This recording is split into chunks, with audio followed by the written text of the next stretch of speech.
saying is I need to grin just a little bit.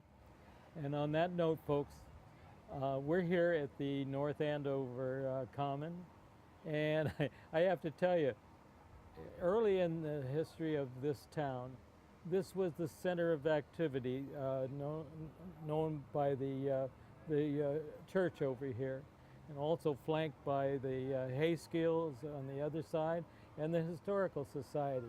I have to tell you, this is an interesting town. You might want to inquire into the lecture program that the Historical Society has. And some of the things that we're doing today, for instance, we're going to have a doll and carriage bike parade at 12 o'clock, and not to mention pie eating contest as well at 1 p.m. This is for kids, teens, and adults. We're going to have live music on the stage at 3 p.m. and the band is called the Trusting Feet. Now, right now we're broadcasting live from our from 11 a.m. to 3 p.m. and if you go to channel 22 or 24, you'll be able to see us on camera. Today we have a special moment here because our national anthem singer, Jamie Plagic, did I pronounce that right? Mm-hmm. Close enough. Polish name, right? Yeah. Good. At any rate, we want to take a few minutes and talk to her because North Andover is very proud of you and your activities and things you've done. One of the things that happened to me, at any rate, was I wanted to find out something about you. So I went on the internet, pulled up Jamie Plagic, and there's something about you in the 5th grade many years ago at Thompson School where you sang the Star Spangled Banner for a Veterans Day commemoration. We're very proud of you here. You want to know that. So tell me a little bit about yourself if you can. Okay, so, well, I've always been singing since I was little, and I've always just had a passion for it, and so that kind of just, I don't know, that's like an asset in my life. And then also, I'm a runner, so I'm captain of the track team at my school. Cross country, isn't it? Yeah, I'm not captain. I wasn't captain of cross country, but I run every season. Well, I understand last year you were a major contender. They were looking forward to great expectations from you there. Oh yeah, I was the number You just one graduated, runner. right? Yeah. I did. Yeah, fantastic too. I'm sure you did well, and I understand you're going to be attending. What school is it? Virginia Tech. I'm studying nutrition to be a registered dietitian. How did you get into that area? When I started running, I had just become a vegetarian, and I wanted to, well, my mom actually wanted to make sure I was getting all of the right nutrients and making sure I had like a strong body to like have good performance. So she made me see a nutritionist, and then after I saw the nutritionist, I just started having a passion for healthy lifestyle nutrition. Right. Have you worked with anyone or anything in the nutrition field? Yeah, so my nutritionist, I've like been talking to her since sophomore year of high school, and this past year she was my mentor in a capstone project that I did on nutrition. I made my own online blog, and I'm continuing that for as long as I want. I was going to ask you, I remember my own school days. I was very apprehensive when I made that step to, to go to college. Have you had a chance to visit the campus? Yeah, I've been there 3 times, I think. How'd you like it?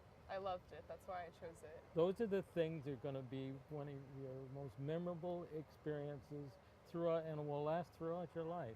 Surprisingly enough, many friendships are also formed at this time that last for a long time. So whatever it is, make the most of it because it's it's a fleeting thing at most. And the other is you'll be out in the world before you know it. But I think you have all of the capability of making a success in this regard. Do you have any questions about what we do here? How long have you been the host on camp? I think probably, would you say 7 years, gang? Easy. they're nodding from the behind the camera there. So I think we have a good one. It's interesting in a way. They posed a question to me because I'm very active in the senior center, and they asked would I do some kind of interviewing for an open house that they had, and I was as apprehensive as you are right now, and I threw up my hands, and then I thought, well, I was a school teacher once, and I stood before 34 students or more. I should be able to do this with a piece of cake. So at any rate, that's how I got started. And one of the things you might want to take is public speaking, because being a nutritionist, you're going to have to put forth this message, and you're nodding your head. You may disagree with me, but which is all right. Tell me a little bit more about yourself. I mean, I would like to think that I'm a kind-hearted person. I stay away from negativity as much as I can. I've stayed away from the destructive behaviors that some high schoolers like. Well, there are a lot of influences in every direction, and of course you're bombarded by the media as well. And I think for all of us, at any rate, you're steering a good direction. It's going to serve you well. And do you have any questions of us? Here's your opportunity. Have you lived in North Andover? I've lived here for about 10 years, and I'm formerly a transplant from California, and I was in business out there the latter part of my life. I have to say, I had a multi-tiered, career, starting with the military, starting initially when I graduated from school. You'll love this.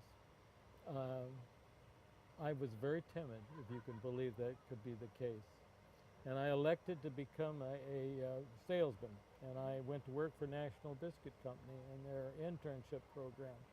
And so I was a cracker salesman for about 5-6 years. And then I said, well, this is not enough for me. I'm going back to school. And so that's exactly what I did. And I was working on my master's degree, and I felt like, well, okay, I need the preparation for another career. So I was striving for teaching. And so I now hold a couple of degrees and an extravagance of experience. One of the things that I did during the Vietnam War was I worked for the government, and I'm very proud of that particular point there, because surprisingly enough, the need for troops that are garrisoned or wherever, we have a program called Special Services, and it entails basketball, sports, photography, crafts, and things of this sort. So I worked for them for about 6 years during the Vietnam War. It was an interesting experience as well. But I don't want to bore you about that, because you have the hot seat. So you'll have to tell me a little bit more about it yourself. What are your favorite books or magazines? Books or magazines? I don't really read that much. Well, I spend most of my time watching health vlogs and reading blogs online and stuff. Hey, if it fulfills your need, that's the most important part.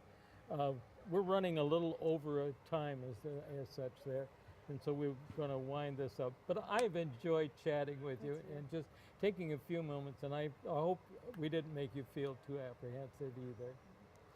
Good. Okay. And on that note, we will take it away. Thank you. Yeah, you're welcome.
back again, and this time we're doing an interview with the North Andover High School Festival Committee, and they're a volunteer group. And we're here today to see if we can examine what are they doing, and how are they utilized in our activities, here as some of the festival committee events. And events are things such as the sheep shearing and the festival, Santa's parade, tree lighting, etc. And on that note, why don't you introduce yourselves, if you will. Ladies first. All right. So my name's Emily. I recently graduated from North Andover High, and I've been volunteering with the festival committee for 4 years now, starting my freshman year. My name is Patrick. I also recently graduated from North Andover High, and I've been volunteering with the festival committee for 2 years now, starting with my junior year. What probably is the one event that stands out the most for you? For me, I definitely say the sheep shearing. I think it's one of the most popular and largest events that I think this community has, and it's really nice because you see a lot of people come and gather to watch dog show demonstrations or the sheep get sheared, preparing for the warm weather. And there's also a lot of vendors that are always spread out around the commons, so there's so much to do. It's really hard to kind of get bored. I personally like the tree lighting a lot, just to have a big part of the town out there in the cold together to do something that's so happy and celebratory. It's just a really cool feeling. It's a unique environment. It's not as big as sheep shearing, but it's still a really cool event to be at. I love the parades, no matter what. Oh, the parades are nice. And every year, it's kind of like when we have those special runs, etc. The town turns out, and you really feel the pride that you have as a resident here. I'm going to ask a couple questions, if I may. Sure. You graduated this year. Yes. Are you going on to school, or Yes, I'll whereabouts be are you? attending Boston University. Boston this U? coming fall. Yep. I'll be going to the Worcester Polytechnic Institute, WPI. You're going to be an engineer, huh? Yes, yeah. Good for you. And I should ask both of you, how did you get involved in this group? Well, for me, I heard about this opportunity my freshman year, when the volunteer group for high school students was just starting out. So it was basically just me and a couple of my friends just helping out when we could. And we thought the events were a lot of fun. It was really great seeing our hard work pay off with a bunch of families coming around to have a lot of fun and get together. So we all worked together to kind of grow the group a little bit and get more volunteers to make it a regular basis for us to come and do some work. Did I interview you last year? You did. Okay, I left a lasting mark, I'm sure. You did very well, by the way. I have to say, how about yourself? So in my first 2 years of high school, I didn't get as involved in service work as I would have liked to. So in my junior year, I was really looking for an opportunity to give back to the community a bit. And I was a friend of Emily's from school, and so when sheep shearing was coming up, she reached out to me and asked me if I'd like to volunteer then, and I had such a positive experience there that I've been pretty much a regular ever since. It's a real special event. I'm always amazed at how the people turn out, and I mean mobs. It's probably one of our most popular events, if I'm not mistaken. Am I right in assuming so? It's very distinctively North Andover. Yeah, too, yeah, which is and cool. that's it too. It's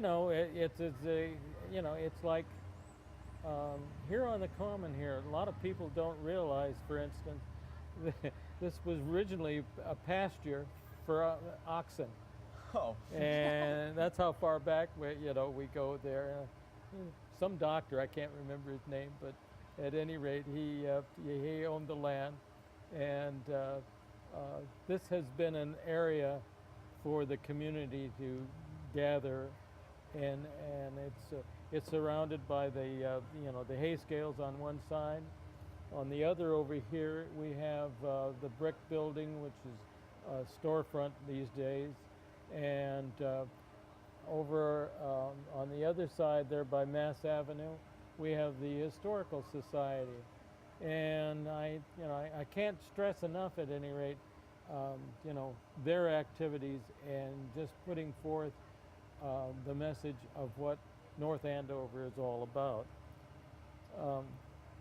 I think we covered, didn't we? What is your favorite volunteering for the festival? Yeah, yeah, we talked about that. We've covered a good share of things. Is there any question you might want to ask me? I'm going to put me on the spot. Okay.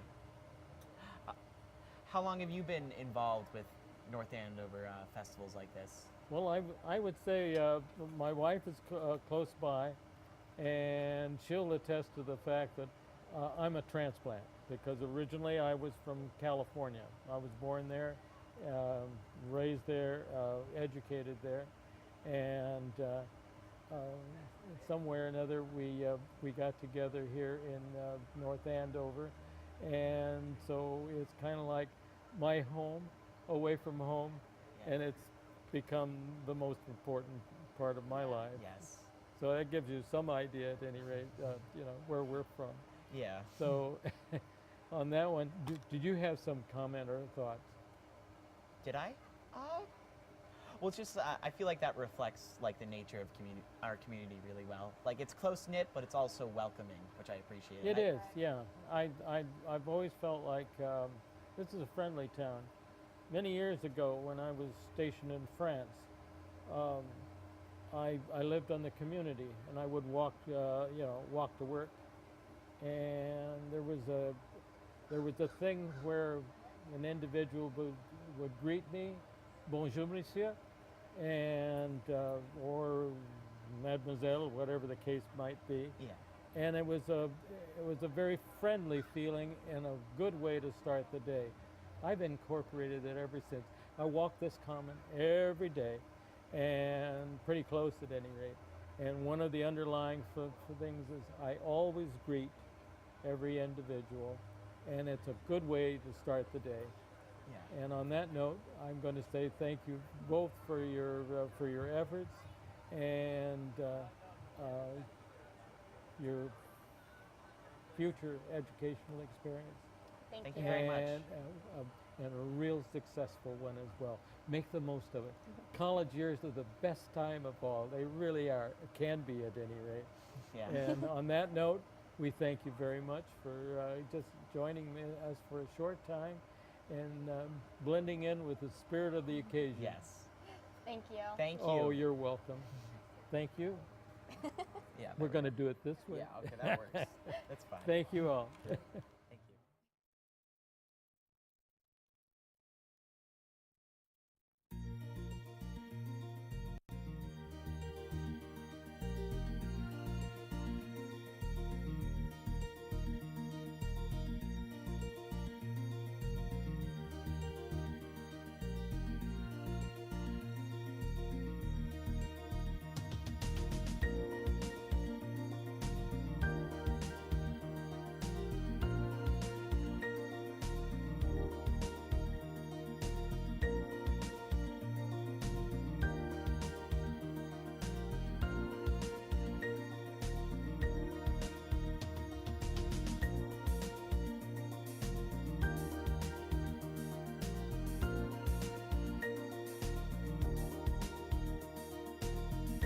Hallway Cafe started 2 years ago when a parent came to us and said, what do you think about starting a cafe or something for the students to have a daily job or a weekly job in the school? So we decided to just set it up here right in the main lobby, and it's really taken off. So we set up here most Fridays from 9 to 11, and this is where we work.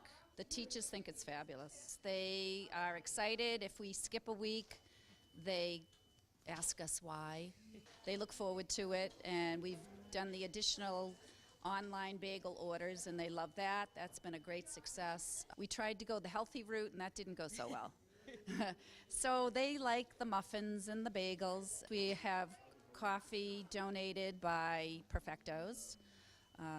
Great coffee. Thank you, Perfectos. Well, when we started the Hallway Cafe, the students started the program from really setting everything from what we were going to sell to how much every item was going to be, to figuring out unit pricing, we really did everything from the bottom up, and the kids were a huge part of that.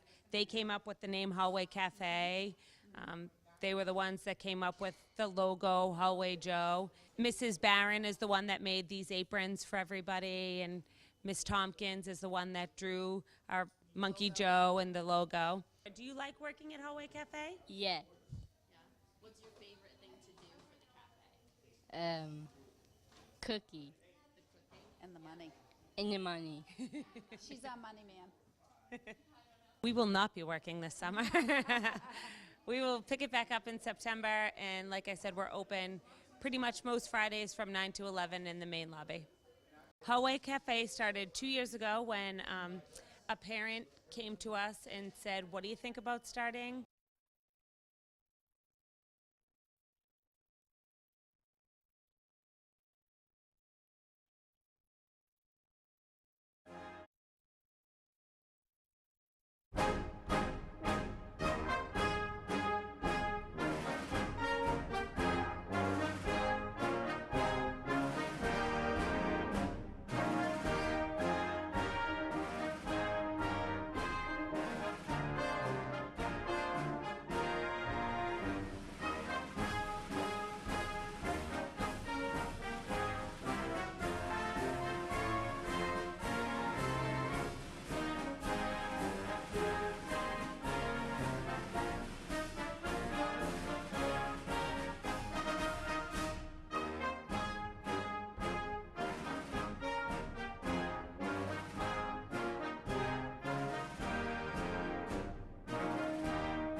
back again, folks.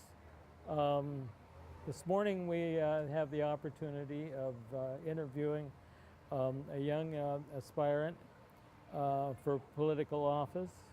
Ryan Lasco is his name.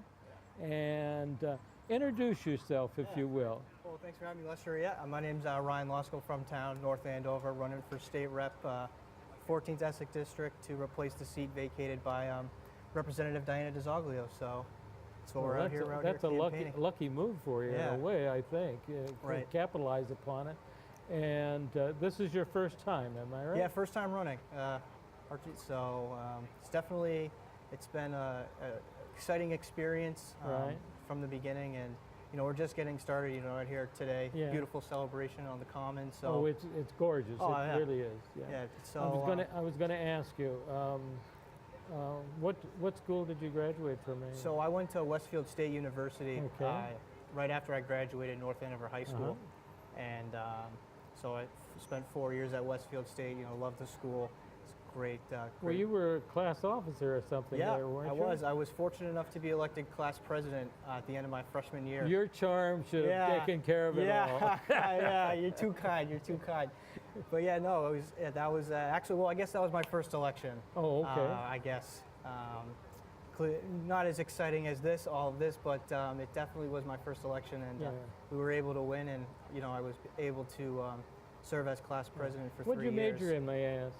So I was a dual major, political science and criminal justice, and then I also minored in Spanish language arts. Well, Spanish will serve you well too for some of your others. It's interesting that you have the attitude that language is important. Absolutely. In being able to serve your people. Language and culture is super important. Yeah. All across the board. We're a melting pot community. We got to know everything about our neighbors. Now, I understand that you've had some experience up at the Hill working as an intern. Sure, yeah. I spent a year working for State Senator Don Humison. So great guy, great state senator. Did you work on his election Yeah, well? I was fortunate enough to work on his campaign re-election, as well as a couple others across the Commonwealth. So this is my first time running my own campaign. I have worked on a few others for some other guys. You got a good head start all the way around. For sure. The thing about it is practice makes perfect, yeah, right? Right.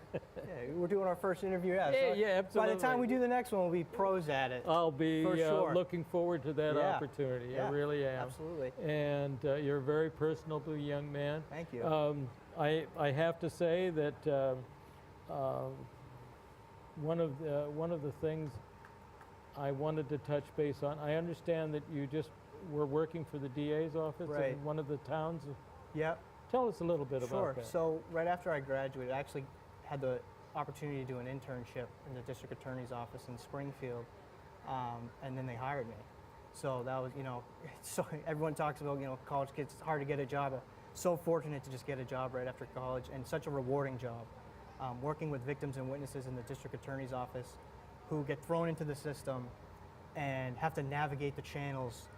And you're there to advocate for their rights and help them through the process, connect them to social services that they might need in the community. And all in all, it's probably one of the most rewarding jobs anybody can do. It's just really assisting folks through the process, and hopefully, maybe they don't reach the full closure, but trying to just get them to seek justice in their case. I understand that you have an aspiration to follow in the footsteps of Charlie Baker. Right. There's something about his manner that you feel is... I think Governor Baker's done a great job in his first term. He's a common sense, good government approach is what he takes, and that's something that I would take if I was so fortunate enough to serve on Beacon Hill.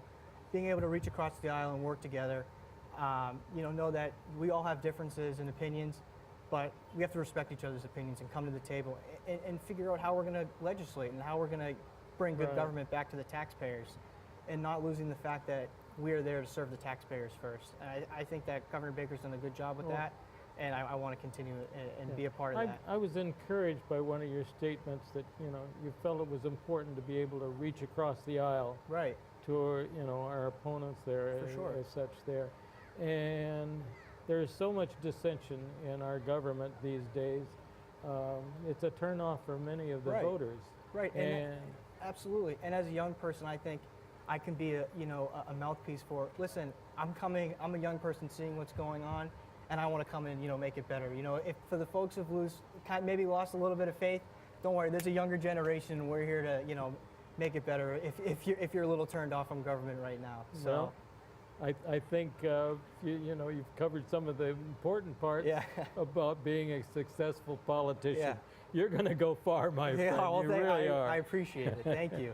No, that's all right. Any other things that you might like to touch on? I might ask, in your college career there, were there any special offices that you held other than? So within serving as class president, I was a senator in Student Government Yeah, Association. were there Yeah. were there some fraternities, clubs, or anything else that There you were? weren't any really fraternities, but I was able to be, one thing that I thought was fun is I got to be the parliamentarian for the student government. So Robert's Rules of Order, I thought that was a lot of fun for me, and reviewing constitutions and clubs and things like that, like bylaws and stuff of that nature. And just the best part about Westfield is just such a close-knit community. There's a lot of outreach. So there's a lot of civic engagement opportunities, helping out our town days and things of that nature, to really connect students with, the outside community, which is obviously the goal of higher Yeah. education. So just a lot of different opportunities just to take advantage of. It was Well, really it remarkable. certainly sounds like it gave you the foundation to Oh, absolutely. be a springboard towards other directions here. Absolutely. And I think you want to enter into politics, and you want to serve your community. Absolutely. Yeah, it's the highest form of I think of honor. The public's entrusting you to go to Beacon Hill to make decisions to help represent them, bring back government funding to help do projects and roadways and things of that nature. It really is. It's an honor to serve in that position. Well, you have a feeling for the profession, Yeah. and somewhere or another, I feel like you're going to make a success of it too. Thank as well. you. And I hope the rest of the people that have watched us here Yeah. see that you're a young comer that's going to make a success Absolutely. of things there. And we don't have to go into the initial parts of, the bandbox Yeah. or get the vote out or anything like Oh, yeah. that. We just wanted to introduce you to the community. Absolutely. And I enjoy just chatting with you for a few Likewise. moments. Thank you. And I hope it was reciprocal. Absolutely. Anyway, Thank you for having me, Lester. It was hey, honestly a I pleasure. was delighted to be able to meet you. Yeah. And the only other way was I saw you on Facebook. Yeah. And by the way, you did a nice job of laying out your. Thank you. And We're doing the best we can. It's first oh, time hey, running. We're you're, trying, we're you're doing the doing best great. we can. It's a good initial step forward there. Thank you. And on that note, I'm going to say thank you very much. Thank you very much, Lester. And I appreciate the fact that you were as candid as you were. Yeah, well, And we look forward to Great. seeing and hearing more about you. for sure. And if anyone wants to learn more information, they can check out our website. It's electlosco, LOSCO.com. Good. All right. Thank you so much for having me, Lester. Thank you I very much. appreciate it.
Hello, everybody. Welcome to this month's episode of The Journal. I'm Andrew Mailer, town manager here in North Andover, and I'm coming to you in June as the weather is getting progressively better, and hopefully it'll get better as the summer goes on.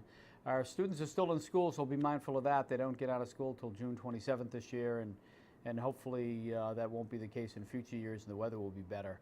I just completed a very successful town meeting. I want to thank the residents of North Andover who attended the town meeting. We had over 400 people in the first night, which is really great. A lot of important things were discussed with some great feedback and interaction. Specifically, I want to identify the fact that the town meeting approved a new senior center, something that is essentially important to not only the current generation of seniors, but the future generation of seniors. It's going to be located on Sutton Street. It's part of a public-private partnership, something that's truly unusual in the community. We're working with a developer who has donated the land. We're working with them. There's going to be a residential development on the site and also the senior center. In addition, town meeting approved a $9 million open space recreation project to take place where the current Hay Stadium is between the middle school and the Atkinson School. It'll be the most dynamic and exciting and largest, quite frankly, open space project in the town's history. It'll be transformative to the area along 125, something that's very exciting. In both cases, you should start to see us do some real meaningful work toward the design in the fall. I'd expect we'd go out to bid, and both projects could be underway, or should be underway, quite frankly, during 2019. Very, very exciting stuff. Also on that site that's along Chickering Road and between the middle school and the ECC is the brand new kindergarten building, which will be known as the Early Childhood Center, or the Ann Bradstreet Early Childhood Center. And that'll house kindergarten classrooms in addition to the Early Childhood Center classrooms. And it's going to allow us to reduce average classroom size in the community, something that's been a goal of both the school committee, school superintendent, my office, and the Board of Selectmen. I would like to note, with this is the last opportunity to do so, we've had the great pleasure of having a superintendent of schools in Dr. Price that has been transformative to our school district. We've seen a litany of positive results that has helped our school kids in our district and really helped the community as a whole. She's been a true partner with me. I'm going to miss that partnership. I wish her well in her next endeavor as she goes off to be the head of school on BB&N in Cambridge. I think it's a great opportunity for her. They're very fortunate to have her, and we've been fortunate to share in that partnership over the last couple of years. And of course, I'm looking forward to work with Dr. Gilligan as he becomes our new superintendent, as we continue what is unusual in North Andover, this partnership between school and town to make sure that we can get more done with your tax dollars and get more done to make the community a better place to live and work. Thank you. My name's Rusty Bilodeau, 41 years old, been in North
Back again, the Lester Rugg here, and we're interviewing various people of the community. And in this instance, we have two young ladies. I'm going to tell you, convey to you, this is the way I appear, all of my white-haired gendre. But at any rate, I have to say that you represent the League of Women's Voters, and I thought probably what we would do initially, introduce yourself, if you will. I'm Phyla Slade. Okay. Yep, and I'm Heather McNeil. And do you serve any particular capacities with the League of Women Voters, or? Currently, we're on the steering committee, and we are today doing voter service. That's a good place to start. That's for sure. How do you find the spirit of the community as far as your organization is concerned? Well, it's interesting that almost everybody we have talked to today is already registered to vote.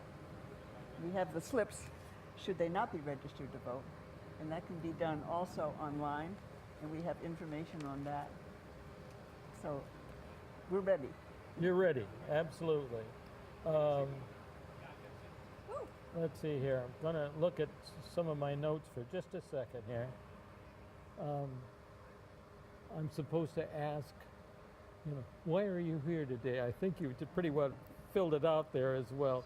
How did you get involved with the women's voters? Actually, well, the true story is that my mother-in-law is a member of the Plymouth League of Women Voters, and she signed me up to join our local League of Women Voters, and that was probably about 11 years ago now. So I've been active for 11 years, and I've met a lot of wonderful people like Phyla and several others, and I've learned a lot about our community and our town, how town government is run, how state government is run. So it's been a great opportunity and a great experience. But currently, our local league, it's a joint Andover-North Andover League. We have a steering committee. We do a lot of voter service work, is the crux of what we do. So yes. Here in North Andover, we have a candidates forum, typically every March or late February. North Andover CAM helps us out a great deal with producing that, which is wonderful. And our main goal is to get people registered to vote, but also to get people quick ways to get the information they need. Well, it sounds like that's a capsule, and you've been carrying on the torch ever since, and doing a good job, I'm sure. And what can you tell me, too, about the League? Well, for one thing, I will point out that we have at our space here two maps, one which shows the precincts in North Andover, and one which shows your congressional district, because we have congressional elections coming up in November. We do. And so people need to be aware of that, as well as the state and local elections in Right. November. Yeah. The league has two functions. One is voter service, and it's Okay. neutral. We never sponsor candidates. However, the other thing that league does is pick issues at the state, local, and national levels and study them for about 2 years, and looking at both sides of any particular issue, and then come to a consensus, an agreement on what we think is the right way to work on the particular issue. Then after that, we can go to the legislatures, the Congress, and talk about whatever it is we're interested in. Only after we've done the studies, though. You have to do your homework first. You have to do your homework first, right? Yeah, a lot of times I think the success of the moment really is in the preparation, and you girls are certainly laying the foundation for a successful endeavor, no matter what issue you do attack. Right. And do you feel that we have a strong community as far as voting is concerned, or an apathetic one? Well, today, our sample suggests a strong one. I haven't seen the statistics lately, Yeah. but I think most of the people we've talked, we've hit two people new to town who were not registered or weren't sure that, because you can vote when you renew your license too. I mean, you can register Right. when you renew your license too. But other than that, everyone we've talked to is already registered, which is a very good sign. And I think for the the most part, too, we all often have people running for boards and running for elections. I believe there are 2 people from North Andover at least running for state seats, Right. which is wonderful. So I think people are Right. engaged in voting, and people are engaged in also running for office and working for the town as well. Not everything is devoted just to the political moment, I would think. You do have other issues that you get behind to champion, shall we say, something like this. I'm not wrong in going this direction, am I? No, well, for instance, we did environmental studies a year ago, Yeah. many years ago, and so when the Clean Air Act, Clean Water Act some years ago, and the Clean Air Act, those were things that we lobbied for very hard in Washington and tried to help get it passed, which it did. And Yeah, so we're remember watching many that very years ago, carefully. Yeah. what is it, report about acid rain Yeah, and plastic bottles. Yes. that's two another two, one. two major concerns as Yeah, far we- as I'm yeah. concerned. Yeah, we're very strongly behind the bottle deposit Good. bill because of the plastic bottles Right. and Yeah. trash. Yeah. So people will get involved in the league for one or both of those reasons. For Yeah, the, yeah. the studies, the research, getting involved with issues and, supporting legislation, or they might be involved in the voter service aspect of it, Yeah. where again we do not support any candidates. We try to get people the information they need so that they can. How often do you Decide meet, for by the way? themselves, yeah. Yeah. Basically decide for themselves. We should point out too that men are very welcoming to men to join the league too. Okay. We just never changed our name. Well, Right. So it should be the League of Voters or something like that. Yeah, right. it may come to that one of these days. It might. It may very well. That's all right. My wife believes in women's empowerment, and Okay. I concur with her. So I don't blame you for reaching out there and waving the banner as such. I posed the question earlier. How often do you meet during the year? Well, we just elected a new steering committee, so I think those are things that are going to be determined in the next couple weeks. Okay. Which will be wonderful, but if people are looking for information about us, we have a local website. It's lwv-andovers.org. Could you repeat that? Yep, it's lwv-andovers.org. Because again, we're a joint Andover North Andover League, and we also have a Facebook page. So if people want to get their information that way, they can do that as well. Good. Yeah. Any questions you would like to pose to me somewhere? You could put me on the spot as Are well. you a registered voter? I have to say that I am, Good. and my wife is as well, That's good. as all of our family, for that matter. We feel very strongly about exercising our right, and it's not one that you just take lightly by any means. I always worry about the young people coming up because so many of them do not feel that their voice is heard. And somewhere or another, we have to bridge that gap because they're our voters for tomorrow. And I think one of the things that is important is classes in citizenship in the schools. And I don't think enough is being done in that particular direction. But I would like to see more. Occasionally we run a voter's registration in the high school because I should point out that if somebody reaches the age of 16, they can pre-register. And then when they reach 18, they'll automatically be registered to vote. Yeah. So they can think ahead. Plan Well, ahead. all we can do is try to prepare good citizens. And we have enough dissension in this world as it is. And I hope we can steer them towards the right path at any rate. And that is become involved. Yes. Absolutely. Yeah. And I think that is the course of your program anyway. Let's become involved. Right. And what on we that note, I tell- thank you both. We tell people if you don't vote, you don't get to complain. Well, you may complain, but it won't do you any good. That's right, exactly. Anyway, I want to thank you both for coming in and being candid about, just the things that you talked of that are close to your heart. And I believe in your efforts.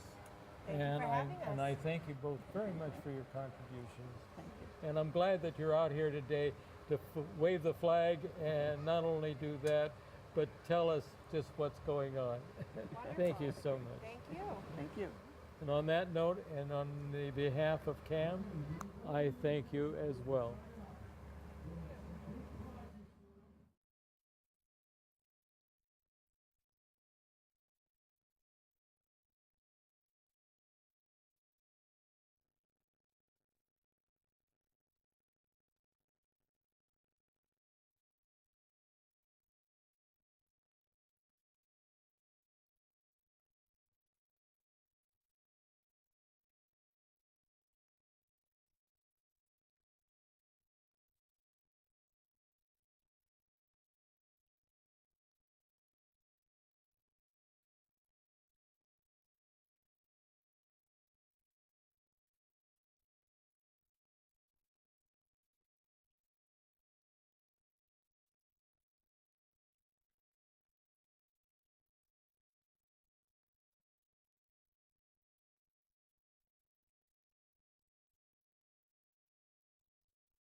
back again. Lester Rugg here, doing his usual interview somewhere or another. I've been at this most of the morning, and I have to say, you couldn't ask for a more beautiful day, but it's a warm one, to say the least. We're here with Andy Furman of the local Merchants Association. Tell us a little bit about the where you come from, what you do, and just things in general. Yeah, thanks, Lester. Thanks for having us here today, and what a great atmosphere and a great way to celebrate the 4th of July. I'm a 11-year resident of town. I'm raising my family here and just started my own business and joined the North Andover Merchants Association. It's a great association that supports the stay local, shop locally mentality, and really gets the local businesses to get involved in the community and the community involved in shopping at local businesses. It's really a great atmosphere. Yeah, that to me, from my own experience, because I was a shopkeeper many years ago too, a small business man, and I know, a lot of the pitfalls that, every owner faces one way or the other. And to have an association is a little bit of support outside of yourself, and it helps a great deal. So tell me about you may have touched on it, but just a little more about the mission of the Merchants Association. Yeah, absolutely. So Lester, the whole mission of the Merchants Association is community involvement, getting a stay local, shop locally mentality within the community. As the business community supports the overall community and the overall community supports the business community, it creates a really great environment. Business taxes and business revenue helps offset the residential tax base. But more importantly than that, as local businesses get involved in charitable causes, we're giving back to the community, and, Right. and that's the overall overriding purpose. Good, yeah. I noticed sometimes you get behind local charitable contributions. Tell us a little bit about how you and your organization support this endeavor. Yeah, absolutely. There are a number of ways. This past spring, we held our annual Night to Shine Gala, in which we gave 3 $2,000 scholarships to high school seniors. One scholarship to a North Andover male senior and one to a North Andover female resident. And then new this year, we gave a scholarship to a senior of one of our members. So through charitable contributions through our fall festival and other activities, we will raise money, give scholarships back into the community.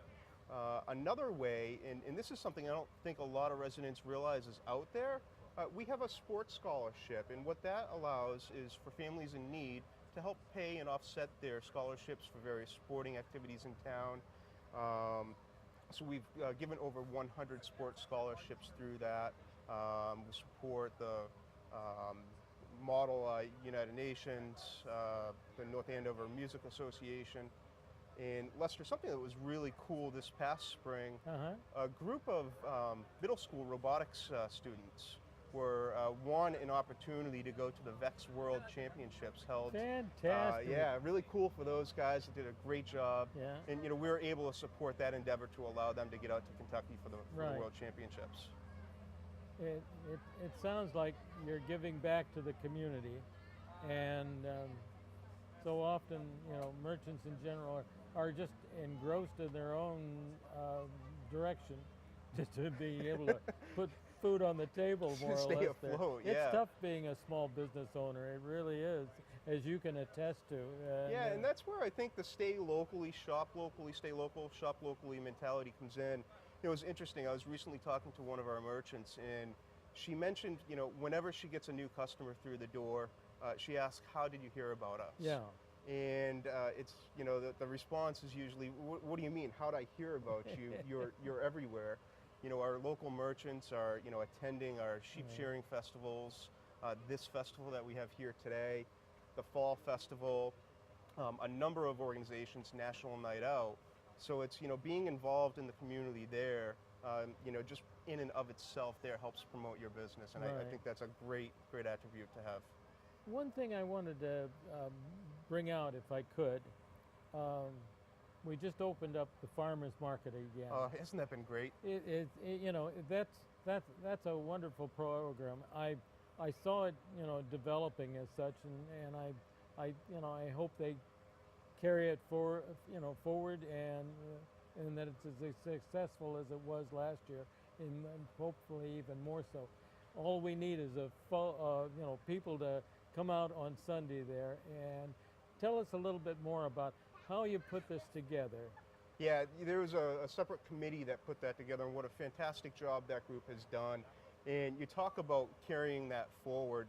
We're actually growing that farmers market with an artisan market one Sunday out of every month. The next one is on Sunday, July 22nd. We even have Smolak Farms donating hay rides from the farmers market to the artisan market, which is down in the mills. So that's pretty cool. What a great way to bring hundreds and on a few occasions thousands of people to the downtown area on a Sunday morning, Sunday afternoon, really supporting those local businesses, supporting locally grown produce and farmers. What an absolute delight that has been. You know, it's part of the charm of the small town is activities like this, successful ones, Absolutely. and I might add. One of the last things that I wanted to, touch base on, and that is the benefits of belonging to the organization. A lot of times you get a lot of resistance. I can barely make the the nut each month, let alone looking for an additional membership. But tell me a little bit about your membership. Yeah, so we have over 100 members. The organization started in 2009, so we're approaching our 10th year.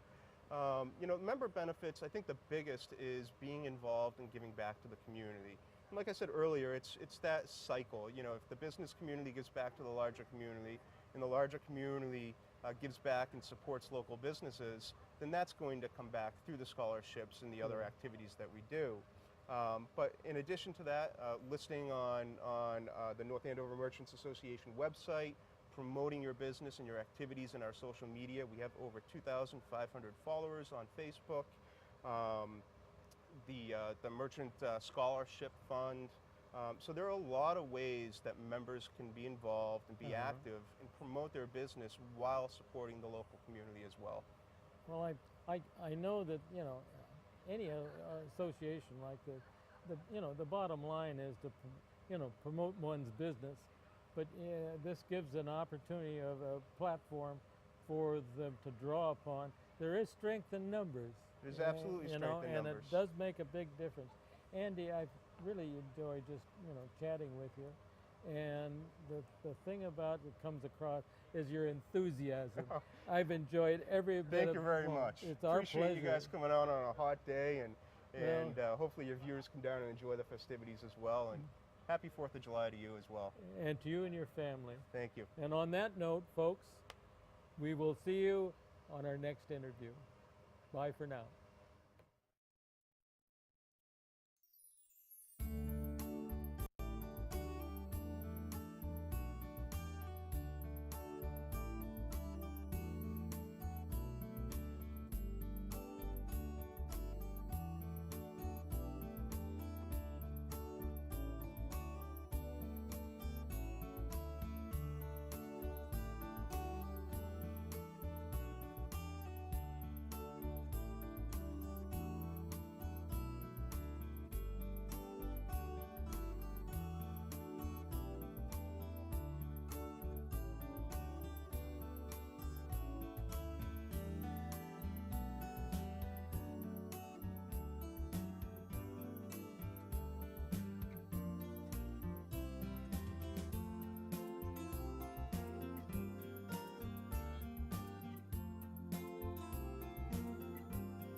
Hi, I'm Sam Levy, and I'm here at the North Andover Independence Day celebration, and I'm talking to Christina Minicucci.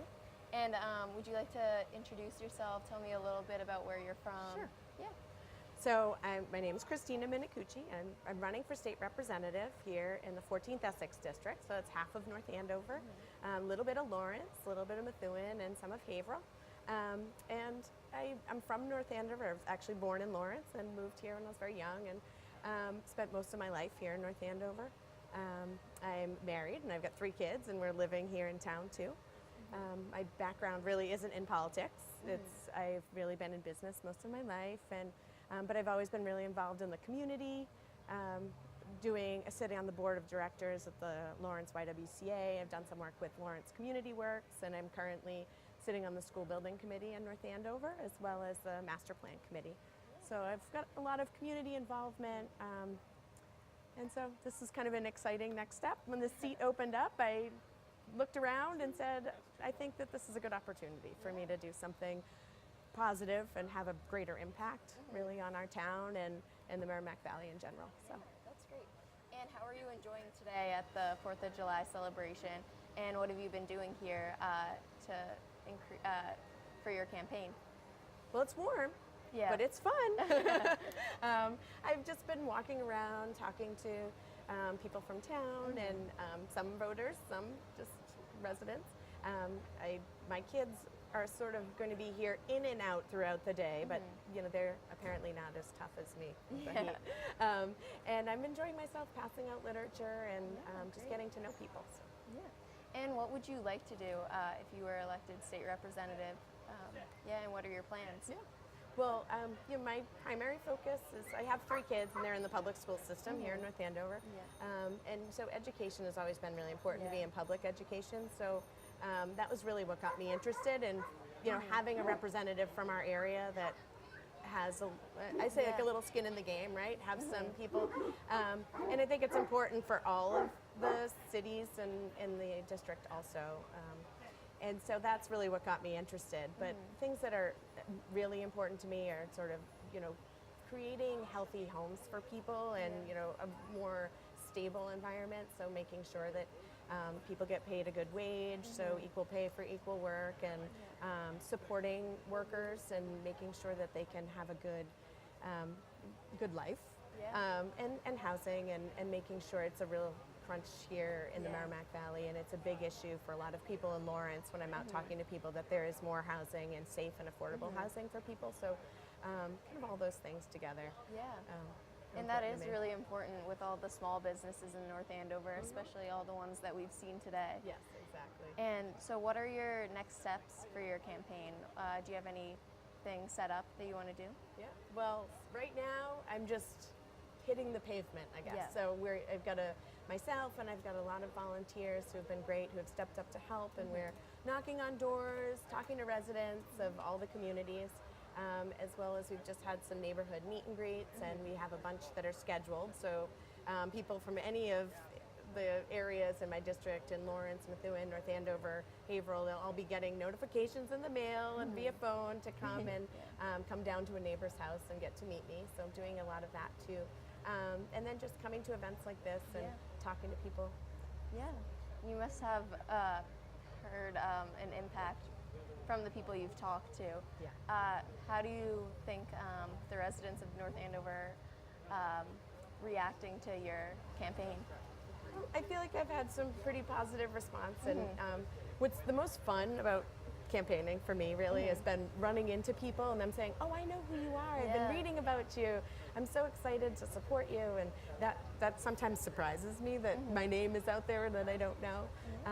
You know, and it's been really great to go into the other communities too, and see you know, kind of the similarities and the differences between North Andover and the other places, and just kind of making those connections. And so it's been fun to see who kind of already knows me and getting to meet new people too. So yeah. Well, it was great talking to you today. I wish you the best of luck for the rest of your campaign. Thank you. Yeah. Thank you.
Hi, I'm Sam, back again at the North Andover Independence Day celebration. And now I'm talking to Rob. And would you like to introduce yourself and tell me a little about the Lions Club, which you're a part of? Absolutely, yes. So Rob Leonard, I'm a resident of North Andover. I've been here in town for about 11 years, and I joined the Lions Club 2 years ago. I had a friend that was on a member, and he said they were looking to recruit some new members, some younger people to join the club. And I went to a meeting September 2 years ago, and it was just a great group. So the Lions Club is here in North Andover, just about 20 members. It's really a nice group of people that just want to serve the town and serve the community. Lions Club actually is the largest service organization in the world.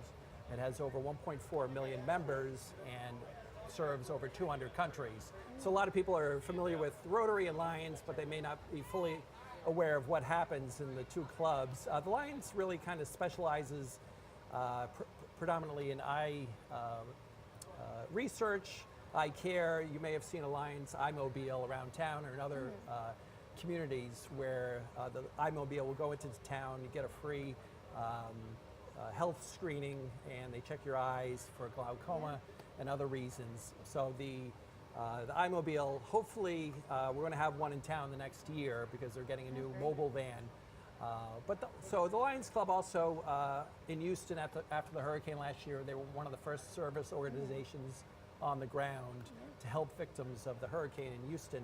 And they do a lot of things around town. We do scholarships, we have yard sales, we help out at sheep shearing. Every year, until this year, we had a circus, the Kelly Miller Circus. That was our chief fundraiser.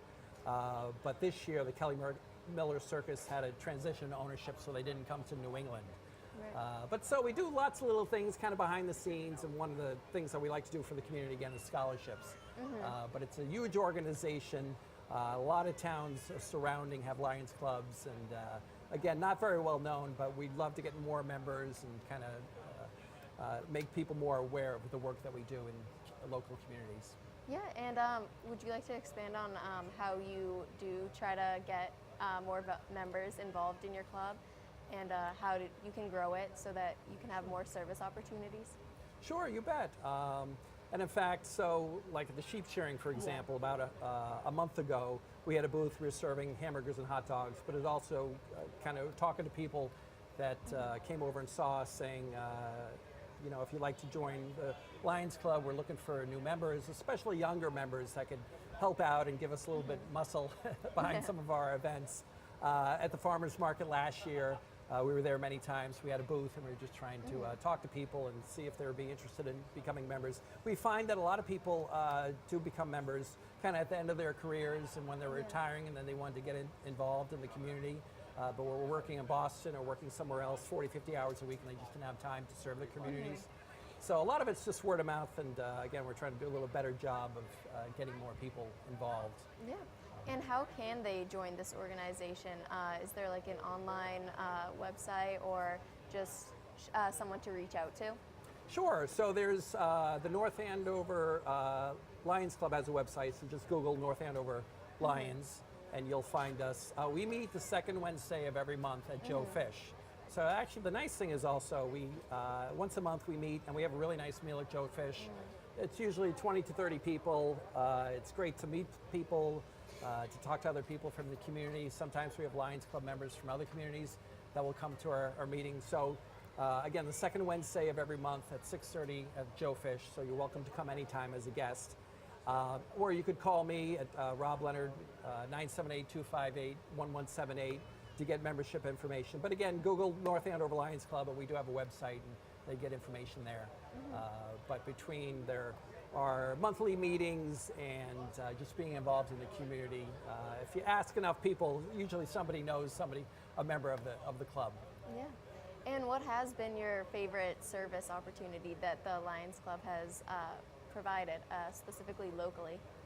Sure, and in fact, I was involved. We did have an iMobile a few years ago, and somebody was treated there, and they had a physical exam, and that person was told they had high blood pressure and should really go see a doctor. So I heard kind of after the fact that the person went to the doctor, in fact, they needed surgery.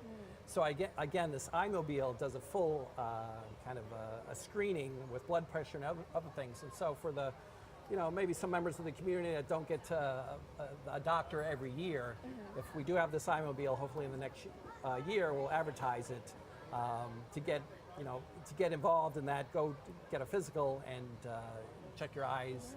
One other thing that we're doing this year is diabetes awareness. So we have a campaign around the country to increase, the awareness of diabetes, and it's higher incidence in the United States. But then again, just working on sheep shearing and a lot of the smaller events that we have, like the circus last year was just a great event. And a lot of the people that came to the circus said, circuses are really dying around the country.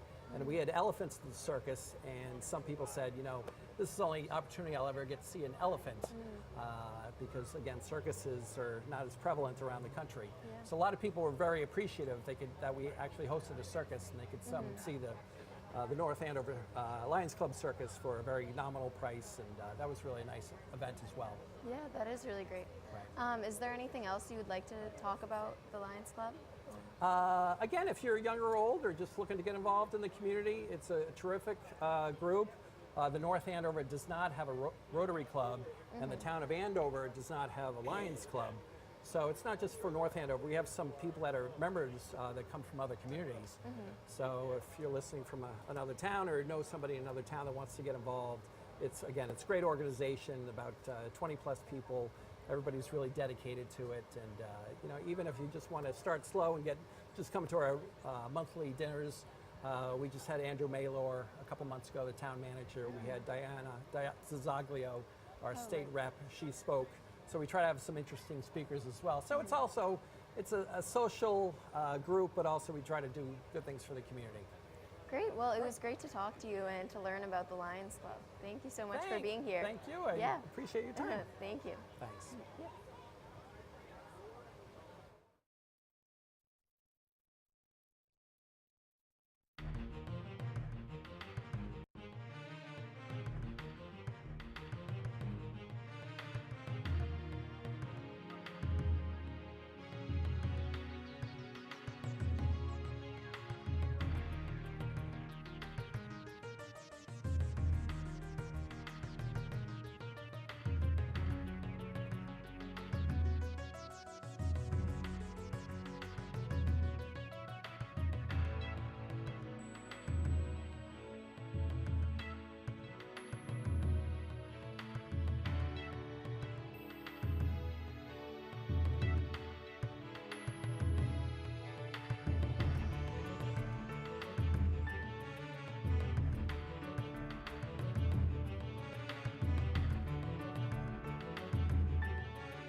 Hi, Jennifer Price, Superintendent, here at Special Olympics, one of the best, if not the best day of the year here in the North Andover Public Schools.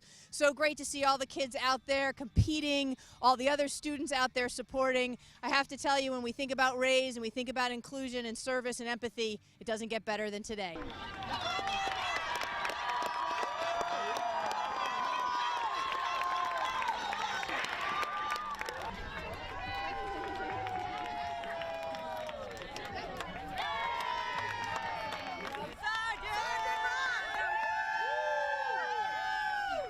My entire life, I've been part of a family with a brother with special needs. My brother, his name is Noah, and he has autism. And when I got to high school, I found out about the Best Buddies Club and automatically joined and saw myself getting right into the action, joining all the events and getting a peer buddy. My peer buddy, he's a senior too, and we both get to graduate together. His name's Garrett, and it's going to be great to be able to walk across the stage with him together. Throughout my 4 years here, I've learned a lot and made huge friendships with all the kids in Best Buddies Club, and I've been able to see them adapt and evolve throughout high school and be able to be more social with other kids. And it's been a great pleasure being able to spend these past 4 years in high school being able to take part in the Best Buddies Club, and I look forward to in college being able to add a Best Buddies Club there too. Hi, this is Elin, and I'm here with the MSP program from the Sergeant School here in North Andover at Special Olympics at the North Andover High School. So here we have some student athletes. So who is this over here? This is Adam Anderson. And then we have some more kids, and we have, what is your name? I'm Christian, and this is my brother Adrian.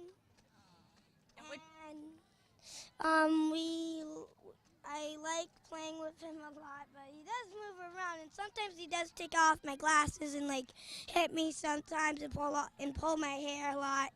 He seems like a nice brother, but he sometimes gets into trouble, huh? Okay. And who is this young man over here? This is Ronald Gow.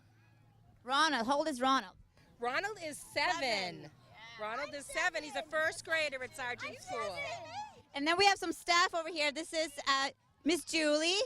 She's the nurse, and this is one of the parents. And what's your name? Ashley. That's your mom. And this is Miss Shannon. She's the teacher. Miss Angeli. And she's also in the classroom. And then we have an awesome PT over here, Michelle. And then Miss Mel, who is also in the classroom. And then some parents over here. And this is our friend. This is our friend Caden over here. So say hi, Caden. This is Greg Gilligan at the Special Olympics for North Andover. One of the best days of the entire year. This year we were really fortunate to partner up with Andover. So it was North Andover Special Olympics. And it was just a tremendous day with parental support, all the pizza from Starchies, the North Andover Police and Fire, with the motorcycle parade leading us in. And just a great day overall. And go Special Olympians.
Yes! Thank you for coming this morning. It's a beautiful morning. The rain is gone. Beautiful weather. It's springtime, and you know it's spring because it's the 46th annual Sheep Shearing Festival here in North Andover, brought to you by the North Andover Festival Committee and a whole bunch of other great sponsors like Pentucket Bank. Well, here we are with one of our VIP partners here at the festival today. It's Dave from Pentucket Bank. Hey, Dave. Hey, how are you? We're doing great today. We love Pentucket Bank. By the way, I want to mention Pentucket Bank has signed on to be one of our key sponsors for the North Andover Festival Committee for the entire season, all the events we do. So this is, again, our second year here at the Sheep Shearing Festival, and it's just a great day for kids to come out and enjoy all the festivities, all sorts of nice little booths here, and the events going on behind me is just a great fun time for the kids. So you can just see them swarming around here, having a great time, just stopping by, saying hello. And so we really, really like to support these kinds of events, not only this sheep shearing event, but many other events during the course of the year in North Andover. So excited because I'm here with really kind of like the core group of the student volunteers from the high school. We're so happy they're here because, frankly, we can't do it without volunteers. So who do we have here today? I'm Patrick Roach. I'm a senior at North Andover High School. I'm Kayla Sawyer. I'm also a senior at North Andover High School. I'm Emily Oros. I'm also a senior at North Andover High. I'm Olivia Dunshee, and I'm a junior at North Andover High. That's awesome. Thank you guys for being here today. And, you know, it's so good to see some kids like yourself coming out and doing some volunteering work and community support. What's it mean to you to do that? Like, why are you here? Why are you here? What made you decide to come out and do it? I think a lot of the times, like as high schoolers, we get kind of busy in our lives, you know, get caught up in our own world. I think it's really nice to be able to go to an event like this and help out and see an instance where the whole community is getting together to just have a good time for a day and support local businesses. It's great. I used to come to this event as a kid, and I always loved it. And then I think 2 years back, Emily, my friend Emily here, asked me if I wanted to volunteer, and I was hesitant at first because I didn't really know what it was like to be part of the volunteer program. But I joined, and I'm so happy that I have ever since. And it's just we do a lot of the events around town, like the 4th of July festival and Breakfast with Santa. And I think it's just nice to like be able to take part in something that the community loves so much. Now, when you're volunteering, what do they actually have you doing when you're volunteering? So kids at home, they want to say, well, what am I going to be doing if I'm a volunteer? What do we do? Okay, so we come here bright and early in the morning before most of the vendors get here, and we help lead them to their spot. We always plan out where a lot of their numbers are. We help them set up their tents. A lot of times we'll also be around taking pictures of families and their friends and people who are visiting. We take pictures of them having fun, just enjoying themselves. So yeah, we just kind of wander around and make sure everything's in place and make sure everyone's having a great time. And I'm joined by Mr. Dick Valancourt. He's starting his 3rd term as selectman here in North Andover. Hi, Dick. How are you? Turning out to be a great day. I'm always loved this day. This is, to me, the beginning of the outdoor season. Absolutely. You know, when we have the sheep shearing, it's been such a great tradition in North Andover for so long. It's just fantastic. And it's always, you know, we have some great outdoor activities that go on throughout the season in North Andover. And this really, to me, is the start of it. I'm Kevin Gonsalves. This is Wolf Den Forge.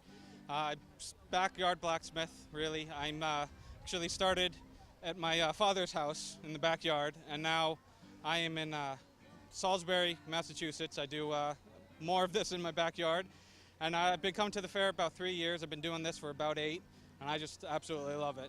Unfortunately, a lot of times I'm running back and forth from the forge and the anvil, so I don't always get to see everybody that comes through.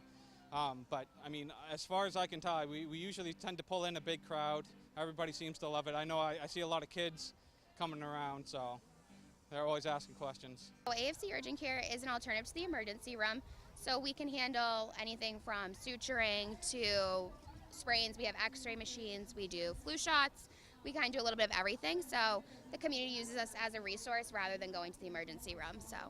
Perfect. And is this your first time at the Sheep Shearing Festival? No, I'm actually from North Andover. I was raised here, so I've gone my whole life. And then when I took over marketing for AFC, I just knew it was a great event to do in the community.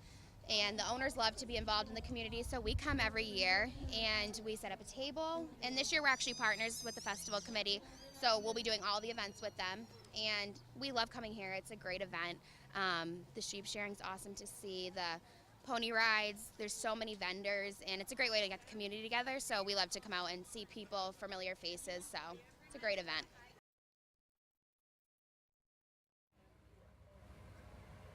Hi, we're here at North Andover Common, and we have 4th of July festivities, and I'm here with Alex Vega.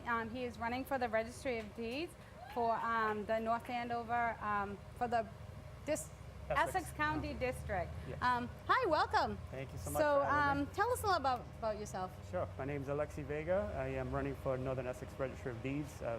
Born in Methuen, raised in the city of Lawrence. I'm currently the chief assessor in the city of Lawrence. I'm happily married to my high school sweetheart, and I have two young boys, Alexi and Adrian, who are with us this afternoon at the North Andover 4th of July celebrations. Great. Wow. Welcome, welcome.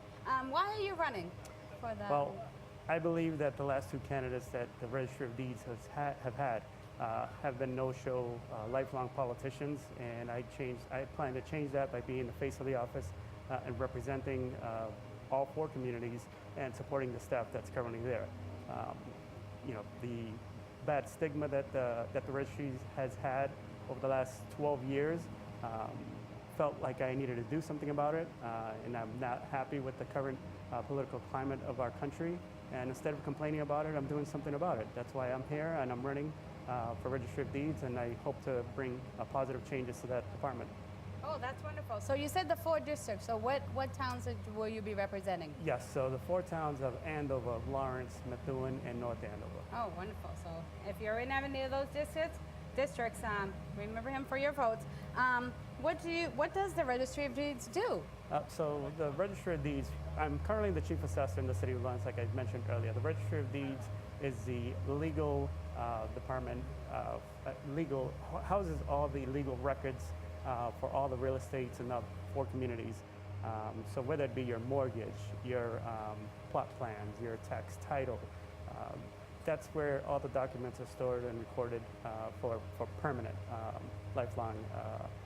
As long as you own the property, you can research the property going back into early 1900s, 1800s, et cetera. So it's a very serious department. And as a chief assessor in the city of Lawrence for over 18 years, I'm well versed in real estate, valuation, administration. So I know the ins and outs of that department, and I hope that I can bring positive change. Oh, it seems like you have some good qualities to do that.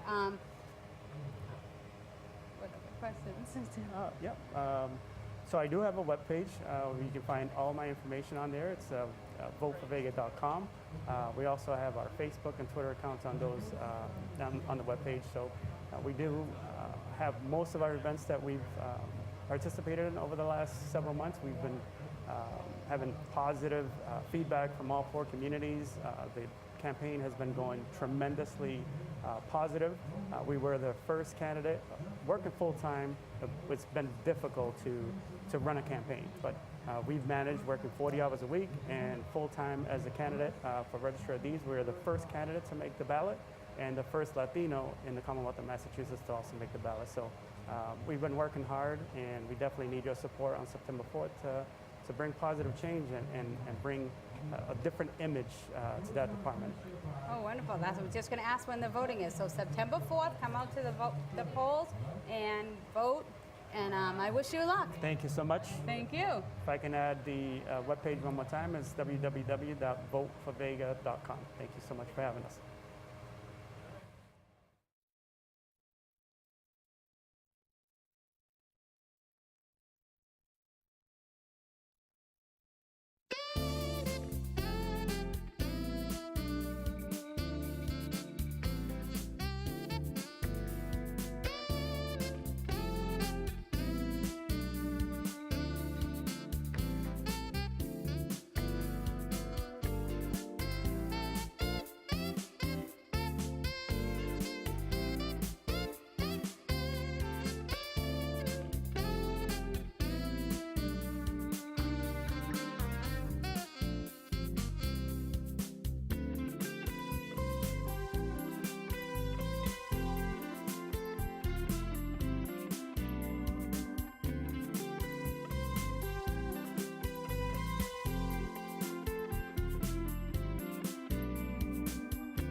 good afternoon. Thank you for watching us live here at the Common for the 4th of July festivities. We've had a successful doll carriage and bike parade. The children were so adorable. They all had so much fun. They're all heading to the pools now, I bet, cool off. Happening now is the pie eating contest. I wonder if the same boy who won for the last 2 years is going to win again this year. We'll have to stay tuned for that, but we're going to bring you over there now and see what's happening. We are here from 11 to sausages, so come on over. Ice cream, come on over. Join the festivities. There's some horse rides for the kids, sand art, all kinds of fun things happening. So come on down to North Andover Common and join the festivities. My name's Rusty Bilodeau, 41 years old. Been a North Andover resident since 2009, so about 9 years now. Married with 3 kids. My wife grew up in town, loved the town here. I ran my second Boston Marathon this year in the cold rain. It's a beautiful race, memorable. Excited to say that I completed it, and I ran for a great charity, Family Reach Foundation. This is the second time I ran for Family Reach Foundation. I ran in 2015, and I met a great boy, Michael Kirchdorfer, in 2015. I ran for him. He was six years old at the time. He's doing much better now, which is great. I still keep in touch with him and his family. They're a great family. And this year I ran for Camille Walsh. She's in Melrose. She's a 15-year-old who had osteosarcoma, and has had multiple surgeries. And she's a fighter. She's a funny girl, a lot of energy. I was really proud to represent both of them in the 2 years that I did run Boston. And if there is ever another time, not to say I'm going to do it next year, but if I do choose to do it again in the future, I'd certainly would love to represent that charity again. They help families that are going through financial troubles with children that were diagnosed with cancer. As far as the community, my friends and family raised over $21,000 this year for Family Reach and Camille. She was at the finish line at the office at Family Reach to greet me there. It was an amazing experience, I mean, running that race, the crowds, even in the rain, everybody out cheering people on. You're coming down, I'm a middle of the pack marathon runner, so I'm not out there setting any records, but coming down Boylston Street, it feels like you're winning the race. It's just electric.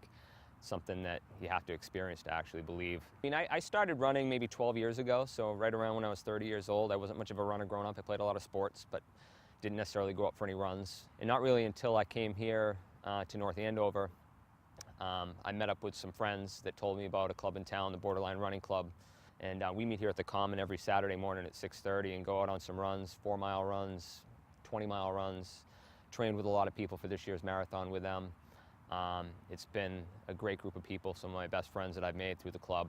That's really been the journey for me. I did a lot of 5Ks initially, built up my mileage, never thought in my life I'd ever do a marathon. And never thought in a million years I'd run Boston. Starting out 12 years ago, couch to 5K program, running from telephone pole to telephone pole, walking from telephone pole to telephone pole, and now, I can say that I've run 4 marathons, 2 Bostons. It's a pretty exciting thing. So 3 hours and 58 minutes as far as was my time. So I was happy with that. I was originally heading into it and was hoping I'd be a little bit faster, but at the start, we were driving in on the bus and there's cars passing us with snow on the roof of the car. It's pouring rain. It just wasn't something that would have been smart for me if I tried to push myself too hard and not finish. There were unfortunately a lot of people that didn't finish this year. At mile 24, where I was at a real low, I was ready to just throw in the towel. I didn't know they'd be out there. I got to see them. That was a huge lift. My friends at the water stops, friends I didn't know that were coming out that all of a sudden were around a corner.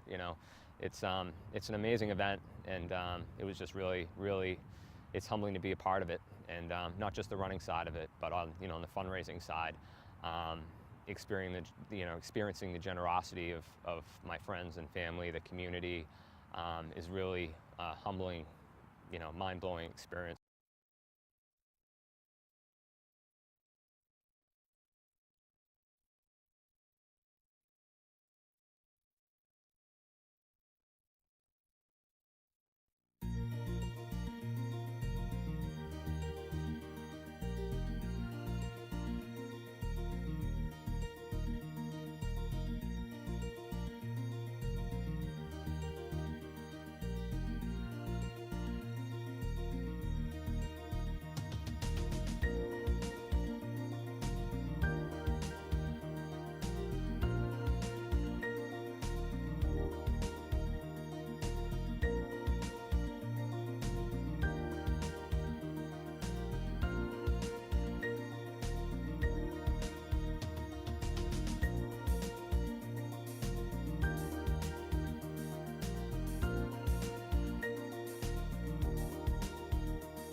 Good afternoon, good morning, or whatever time of the day that you're watching us.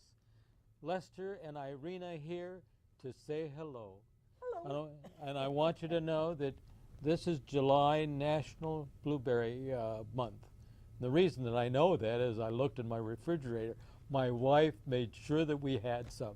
And on that note, back to our reporting. News and updates and announcements. The Senior Center will be closed on Wednesday, July 4th for the holiday. The COA board meeting will be on Tuesday, July 10th at 9 a.m. And open to the public is the Dementia Friends Training, which will be on July 24th at 6 p.m. The date change for the lunch bunch in July, you have to see the flyers for details.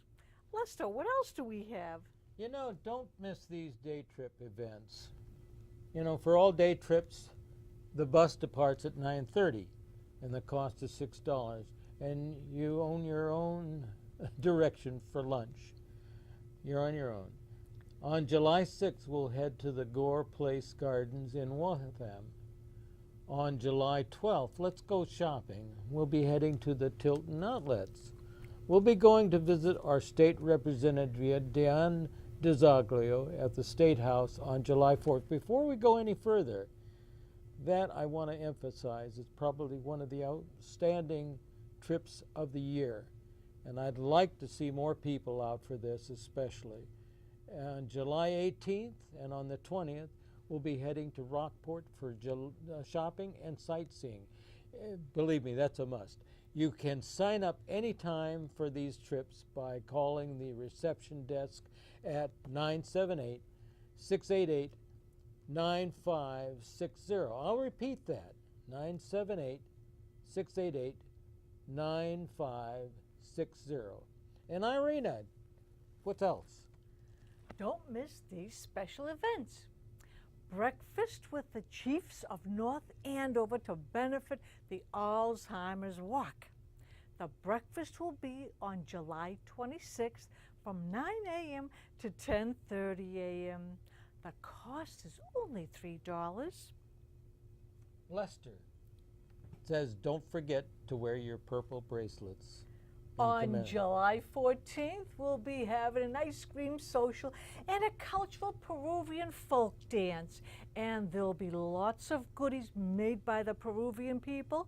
So this event is for all ages, and we'd love to have as many people as possible to come to this event. And celebrate Christmas in July. We're having a fire sale from July 16th through the 27th in front of the program's office.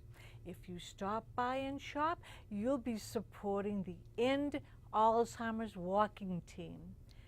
There will be no mystery ride this month. And the supper club will be to Lindsay's Grill in Draycott on July 26th. Announcing Monday movie matinees. We'll be having Monday matinee movies on July 9th and the 23rd. They will be starting at 12:30 p.m. in the living room library. What else do we have, Lester? Did you know that July is National Blueberry Month? I think I repeated it myself, but that's all right. Though blueberries may be small in size, they are filled with nutritional benefits. I can attest to this because I looked in the refrigerator and my wife gave me something along those lines. We like to have them for oatmeal in the early morning. Blueberries are so low in fat and sodium and a good source of fiber and vitamin C. And they are a naturally sweet treat. Consider putting them in a smoothie, in your yogurt, oatmeal, a salad, or just eat them as a snack. Look out for them at the farmer's market on Sunday. Our volunteers of the month is Maria Reyes. She has been volunteering for Meals on Wheels program in Lawrence for 18 years. She says she loves delivering the meals and knowing she's helping people. When you see Maria, tell her thank you for her hard work. She's one of the unsung heroes. Irina.